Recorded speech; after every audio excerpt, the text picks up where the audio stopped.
প্রতিদিন আমি ঢুকি এই দরজা দিয়ে। কাজের মাঝে, দায়িত্বের মাঝে, স্বপ্নের ভিতর।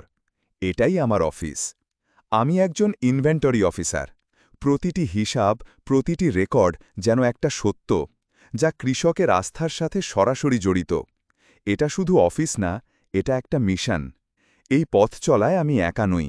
আমাদের টিম মানে সমন্বয়, বন্ধন, সহযোগিতা। আমাদের হাসির পেছনেও আছে পরিশ্রম আর নিষ্ঠা। এই ঘরে প্রতিটি চারা যেন একটা গল্প, যেটা শুরু হয় গবেষণা আর যত্ন থেকে, আর শেষ হয় কৃষকের মাঠে ফসল হয়ে।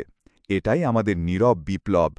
আমি গর্ব করি এই সবুজ যাত্রার অংশ হতে পেরে। এই অফিস আমাকে শুধু চাকরি দেয়নি, দিয়েছে দায়িত্ব, পরিচয় আর সম্ভাবনার দিগন্ত। এই আকাশটার মতোই আমার স্বপ্ন বিশাল, আর এই অফিসের প্রতিটি দিন আমাকে মনে করিয়ে দেয় ভবিষ্যৎ গড়া যায় এখান থেকেই।